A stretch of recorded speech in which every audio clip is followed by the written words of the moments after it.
Olá, eu sou Val Teixeira, sou psicóloga, terapeuta do feminino e consteladora, e hoje nós vamos falar sobre uma coisa muito comum em todo mundo e necessária também. Vamos falar sobre o medo. Você também é daquelas pessoas que sentem medo por tudo? Tudo é uma ameaça, tem medo da doença, tem medo de ladrão, tem medo de ficar sozinha, tem medo de não conseguir, tem medo e muitas vezes não consegue nem exemplificar o que realmente você tem medo. Então vamos tentar entender um pouquinho a raiz do medo. O medo ele é um sentimento muito básico e um sentimento importantíssimo na nossa vida. É através do medo que a gente se protege. O medo ele vem para isso, a função dele é nos avisar, olha, tem alguma coisa que pode acontecer, pode ser que você esteja correndo risco, se proteja, corre. E alguns medos, eles são instintivos, né? Quando vem alguma coisa em relação ao nosso corpo, antes mesmo que a gente entendesse o que é que estava acontecendo, a gente já se abaixou, fechou os olhos, tampou os ouvidos, se protegeu de alguma forma. Esse é um medo instintivo. O problema é quando esse medo continua na vida adulta de uma forma muito intensa, sem uma justificativa real e acaba nos limitando, acaba nos impedindo de nos aventurar, de buscar novos caminhos, de fazer escolhas diferentes. Aí sim, esse medo já é prejudicial e precisa ser olhado. O nosso medo excessivo, quando ele permanece muito tempo com a gente, ele tem a tendência de trazer algumas doenças clássicas, né, que estão relacionadas, que vão se apresentar no nosso organismo, mas não é sobre isso que nós vamos falar hoje. Vamos falar sobre o para que eu desenvolvi esse medo. É claro que esse medo que se apresenta para a gente, ele está escondendo uma outra questão. Sempre tem uma causa mais intrínseca, uma causa mais lá atrás que nos leva ao encontro desse medo. Mas para que a gente entenda isso, a pessoa precisa estar num processo terapêutico ou ela precisa ter uma luz na consciência dela, ampliar essa visão que ela tem sobre a consciência dela para que ela possa entender qual a origem desse medo. Mas de uma forma geral, o medo está relacionado à função materna. O medo está relacionado lá naquela fase onde eu aprendi que o ideal é quando a gente fica sempre protegido, porque eu não entendi que a proteção a partir de uma certa idade na minha vida, ela vem de mim e não mais do outro. Então, para quem me acompanha, já deve ter ouvido isso em algum outro vídeo, quando eu falo de função materna, quando eu falo de função paterna. Mas a função materna, ela é para quê? O papel da função materna é justamente mostrar quais as nossas necessidades. Lembra quando eu falei que é a função materna que vai falando, olha, você está com fome, você está com frio, é hora de tomar um banho, vamos dormir um pouquinho. Quando eu estou nesse jogo que tem uma pessoa, que geralmente é a nossa mãe, mas a função materna pode ser exercida por qualquer outra pessoa, ela vai nos dando um feedback e eu vou aprendendo a ouvir as minhas necessidades. E eu vou crescendo entendendo isso. Então, eu chego a uma certa idade, a criança já vem para a mãe ou para a pessoa que cuida dela e pede água, e pede alguma coisa para comer. O que ela está fazendo? Ela já está conseguindo entender algumas necessidades dela.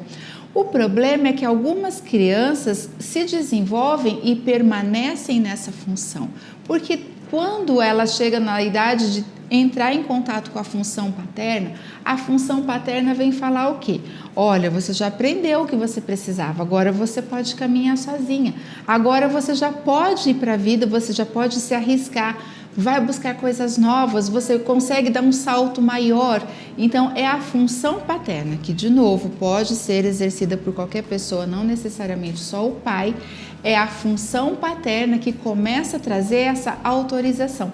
Então, é como se fosse assim, a função materna nos ensina a nos proteger, a ficar aqui no abrigo seguro, que é a proteção da mãe, que é a proteção do amor de alguém para essa pessoa. A função paterna já ensina assim, olha, tudo que você tinha para aprender, você já aprendeu. Agora você pode ir sozinha, agora você é responsável por você. tudo que você precisava ter já está aqui dentro. Então, na função materna, o amor é ficar pertinho da mãe, é pertinho da pessoa de proteção, da figura de proteção. A função paterna é: o amor não precisa estar aqui perto. O amor, ele já está aqui dentro de você, você já introjetou e você já consegue agora se arriscar, porque você vai conseguir perceber se você está num caminho perigoso ou não. Você vai perceber que às vezes você pode voltar. Você vai perceber que às vezes você não está dando conta do que está sentindo ou presenciando e vai pedir ajuda. Você vai aprender a eleger a pessoa que vai te ajudar. Veja, é uma capacidade de crescer, é uma autorização de se tornar adulto. Então, quando nós encontramos pessoas, quando chega no meu consultório, pessoas e que me mostram medo excessivo, tudo é arriscado, eu já consigo entender que esse medo ele está escondendo alguma coisa, porque ele não é real. E daí nós temos alguns transtornos que são originados do medo, né? Por exemplo, o transtorno do pânico. Ele vem de uma fixação lá na função materna, ou seja, eu preciso de proteção porque sozinha eu não consigo. Então, sempre vou me relacionar buscando uma proteção a mais. Sempre vou buscar um lugar onde eu já conheço, às vezes não são lugares onde eu gostaria de estar, mas aquele lugar eu já conheço e o que eu não sei fazer é justamente me arriscar.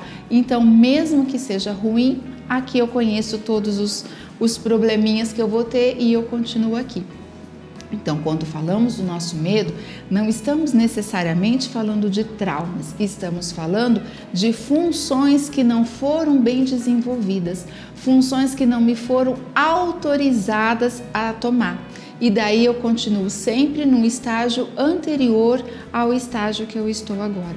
O mundo adulto, ele nos pede que tenhamos um adulto presente dentro de cada um para que a gente possa cuidar da nossa criança. Eu não preciso mais temer o mundo, porque quando eu percebo que tem um risco, eu sou o adulto suficiente para me proteger, para me defender ou para procurar uma defesa se for o caso. E você? Como você lida com os seus medos? Ele chega a ser paralisante, então nós vamos ver pessoas com insônia, geralmente fala de alguma preocupação excessiva, fala de um medo do dormir. O dormir é o quê? É estar sem defesa nenhuma. Quando a gente se entrega ao sono, eu estou indefesa, eu me permito um relaxamento, eu me permito me desligar daqui de fora. Será que a sua insônia não está relacionada a esse medo excessivo? De qualquer coisa. Pode não ser, aliás, geralmente não é de algo real, né? Geralmente são medos que estão aqui dentro, autorizações que eu não me dei e que eu vou sempre carregando e me mantenho numa dinâmica de defesa excessiva, de necessidade de distanciamento de todo mundo. Então vamos lá, temos a insônia, temos as dificuldades nos relacionamentos, eu não me relaciono porque eu não preciso de ninguém. Eu não preciso de ninguém ou eu tenho medo de me relacionar? Porque eu me relacionar novamente, como lá no sono, eu estou me colocando diante de outra pessoa. Eu estou abrindo as minhas verdades para essa outra pessoa. A vergonha excessiva. A vergonha excessiva às vezes é um medo de desagradar. A necessidade de controle, pessoas muito controladoras. Nada mais é do que o medo de dar errado e eu me sentir culpada. Então, o medo está muito relacionado com a culpa, porque se eu acredito que alguma coisa pode dar errado, pode ser que a culpa seja minha. E como que eu faço depois para me resolver diante de todo mundo? Lembrando que muitas vezes ninguém aqui fora está te julgando. O maior julgamento vem de você mesma, porque é você que não se autorizou ainda a ir para frente. E geralmente pessoas que têm muito medo, elas se tornam pessoas meio negativas, né? Por quê? Porque a necessidade de ir cerceando e já impedindo qualquer possibilidade de aventura ou de diferente ou do novo é tão grande que ela mata qualquer ideia antes mesmo que essa ideia floresça, né? Então olhe para você. Você também carrega esse medo excessivo? Vamos olhando como está seu sono, como estão seus relacionamentos, como que é para você permanecer sozinha. Você consegue ou você tem medo de ficar com você mesma? Pessoas que não ficam sozinhas de forma alguma, elas estão falando do quê? Eu sozinha não sou capaz de me defender. Eu preciso de outra pessoa. Ou às vezes eu tenho uma crença de que eu sou tão incapaz ou tão ruim que eu posso fazer mal a mim mesma. Essa dinâmica de que eu não sou muito boa, de que eu preciso sempre de alguém até para me defender de mim mesma, é uma dinâmica muito comum em algumas doenças, por exemplo, autoimune, que são pessoas que criam anticorpos contra ela mesma, né? O medo excessivo também pode ser, eu tenho medo de mim mesma, eu tenho medo da minha incapacidade, eu tenho medo da minha inferioridade, eu tenho medo da minha agressividade e eu sempre preciso de alguém para me conter ou alguém para ocupar o meu tempo para que eu não me ocupe de mim mesma. São pessoas que sempre estão cuidando de alguma coisa para o outro, mas desde que seja para o outro, porque eu reforço a incapacidade do outro e eu mostro o quanto que eu estou bem, aparentemente bem, porque na verdade eu só consigo cuidar do outro. Cuidar de mim é uma função que eu não fui autorizada. Fez sentido para você? Então me acompanhe aqui, se inscreva no canal Val Teixeira Terapeuta e receba os vídeos todas as vezes que eles são postados. Ou também você pode seguir esse mesmo conteúdo no Spotify em formato de podcast, no Google Podcast, ou pode me seguir no Insta também, onde eu tenho mais facilidade para responder para as pessoas e aonde vocês têm acesso a todos os meus contatos, inclusive no WhatsApp. Ok? Nos vemos por aí.